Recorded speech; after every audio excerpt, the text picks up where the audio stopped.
인터뷰를 하며 이번누가 보여준 할머니의 사진을 보면 프랑스 여배우 잔 모로와 비슷한 모습을 한 묘하게 매혹적인 인상이었다. 이제 쉰을 간 넘은 16살밖에 차이가 나지 않는 프랑스인 어머니. 앙리는 알제리에서 베트남으로 돌아오는 길에 많은 생각을 하였다. 어릴 적 프랑스에 유학을 보내주겠다고 열심히 공부하라던 양어머니의 말을 무시하고 18살에 집을 떠나 검은 세계의 갱단 일원으로 몸을 담았던 시절, 그 집단을 떠나는 길은 프랑스 외인 부대에 입대하는 방법뿐이었을까? 살아온 지난날에 혹 중요한 것을 빠뜨리고 깊게 생각하지 못한 것들은 없었을까? 많은 질문들이 머릿속에서 의문부호를 만들고 해답을 찾고 있었다. 앙리를 키워준 양어머니는 프랑스의 인도차이나 식민지 시절 아버지가 유산으로 남겨준 거대한 농장을 지키며 혼자 살아온 다니엘 피에르라는 독신녀였다.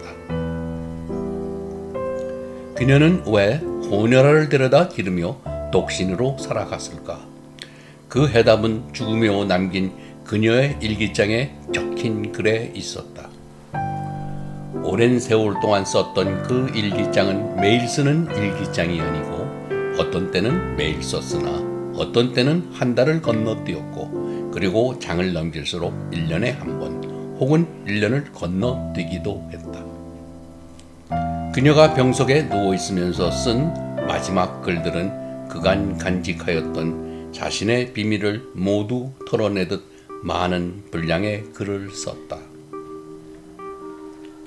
글의 내용은 앙리의 아버지는 농장에서 하인으로 일하던 월남인의 아들이었다는 사실과 순전히 장난기 어린 남자에 대한 호기심으로 함께 놀던 하인의 아들과 불장난을 했던 어린 시절 이야기.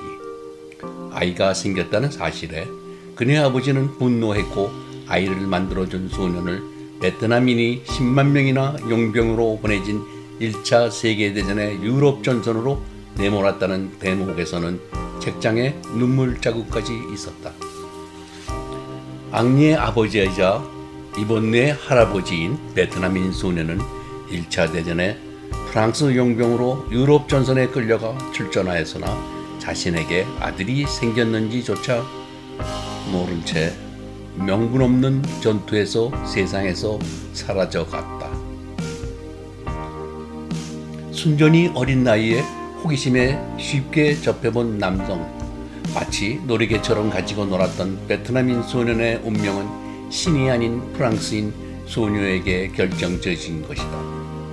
또한 양어머니 다니엘의 아버지 페르시가 비밀리에 출산한 핏덩어리 앙리를 월남인에게 주어버리고 그 사실을 은폐하려고 자의반타의반으로 유럽으로 떠나게 하여 그녀 역시 유럽에서 새 생활을 하려 하였다.